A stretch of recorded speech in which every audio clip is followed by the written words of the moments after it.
Lanjut, kita bahas satu persatu rasa-rasa tadi. Pertama ada rasa pedas, ini adalah elemen udara sehingga dia sering dimanfaatkan pada kasus-kasus yang berkaitan dengan paru-paru, dengan pernafasan. Ya, dia sifatnya adalah hangat dan panas. Ingat, kita harus pahami bahwa paru kita itu dia tidak suka kering, tapi tidak juga suka terlalu lembab. Ya, kalau kering nanti jadi batuk, ya batuk kering, batuk sampai terjadi darah, ya darah keluar. Kemudian kalau terlalu lembab maka dia jadi flu. Nah, orang pedas ini biasanya dia digunakan pada kasus paru-paru terlalu lembab, sehingga harus dikeringkan dengan rasa pedas ini. Nah, digunakan untuk melawan penyakit ringan yang berkenaan dengan pernafasan seperti dingin, influenza, flu, sinus, polip, darah statis, dan juga yang lain. Rasa pedas ini ada efek positif dan negatifnya ya. Efek positifnya diantaranya adalah melancarkan darah dan qi. Jadi karena ada hangat ya, ada hangat dia akan melancarkan darah dan qi, menghilangkan pembengkakan karena stasis ya. Kemudian membuka pori-pori sehingga nanti biasanya akan menimbulkan keringat ya. Kemudian akan melancarkan juga air mata, air liur, membersihkan usus ya, karena dia sifatnya mendorong. Ingat bahwa paru-paru itu berkaitan dengan usus besar ya, sehingga ketika paru-parunya bagus maka daya dorong di usus besar juga akan bagus. Menghilangkan dingin, menghilangkan rasa gelisah dan juga tekanan, terutama karena unsur dingin. Efek negatifnya apa? Jika berlebihan akan menghilangkan qi ya, karena qi-nya terlepas. Tendon menjadi kaku karena kering ya, sehingga kurang fleksibel, sehingga orang yang suka makan pedas nanti kulitnya menjadi kering. Selain itu nanti juga melemahkan tubuh, mengeringkan rahim, ya, kulit, selaput lendir hingga mudah iritasi. Nah ini kalau misalnya orang yang sedang hamil maka sebaiknya jangan terlalu sering makan pedas yang mungkin bahasanya sekarang levelnya level tinggi. Nanti akan rahim menjadi kering. Kalau kering nanti janin akan tidak tenang. Nah biasanya orang zaman dahulu untuk menghindari keringnya rahim yaitu dengan cara meminum air kelapa muda ya, air kelapa muda. Dia sifatnya tonik yin ya.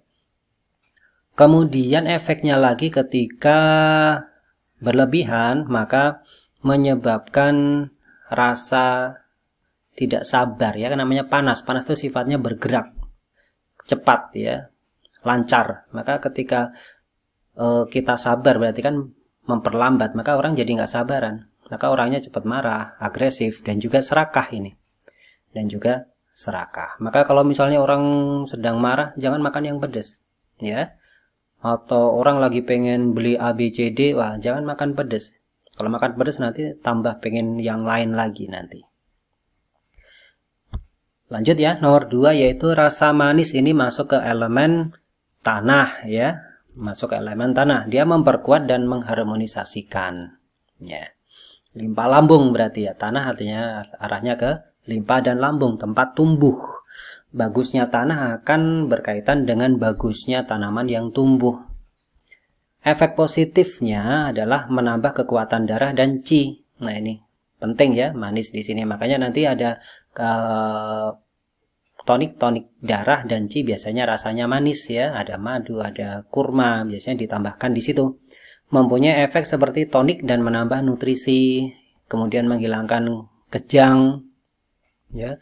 Kemudian bermanfaat untuk pencernaan, memberikan dampak regenerasi. Nah, ini di sini yang saya garis bawahi. Maka sebenarnya tadi ya, diet yang terlalu ketat tanpa makan karbohidrat atau manis-manis ini juga akan berefek pada regenerasi selnya kurang bagus ya. Sehingga ketika mungkin dilakukan teknik terapi misalnya akupunktur ya, akupunktur regenerasi, tetapi dia tidak konsumsi yang sifatnya rasa manis, maka kurang maksimal nanti efeknya. Kemudian menumbuhkan rambut lebih baik ya. Berarti kalau ada kasus rambut rontok bisa jadi dia bermasalah dengan limpa ya, limpanya bermasalah ya. Menyembuhkan suara serak ya, kemudian mendinginkan amarah dan kemurkaan serta menenangkan ketakutan. Nah ini biasanya orang yang suka makan manis dia cenderungnya lebih tenang ya, pembawaannya lebih tenang, kalem, santai ya, orang yang suka manis. Tapi kalau tadi pedas ya, orang yang suka makan pedas biasanya dia pembawaannya cepat marah ya, cepat marah. Efek negatifnya apa? Jika digunakan berlebihan akan menimbulkan sumbatan ya, karena manis itu sifatnya lengket ya.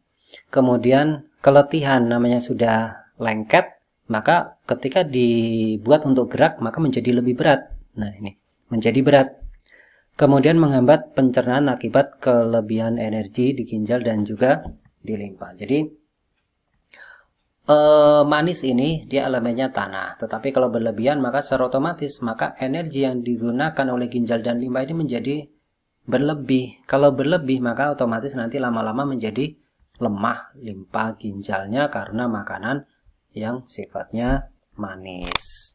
Kemudian akan menghasilkan jaringan lemak ya, menghasilkan jaringan lemak. Jadi kalau perut mulai apa namanya ya, bukan buncit tetapi mulai ada lemaknya ya bagian bawah.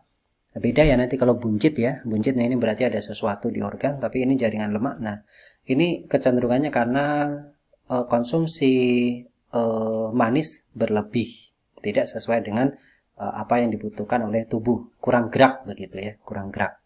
Kemudian menyebabkan tulang dan persendian linu serta rambut rontok ya.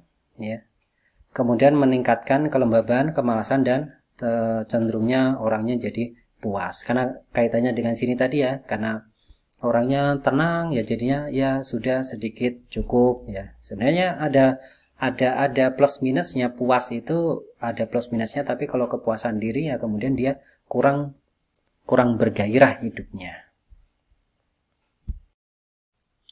Kemudian yang ketiga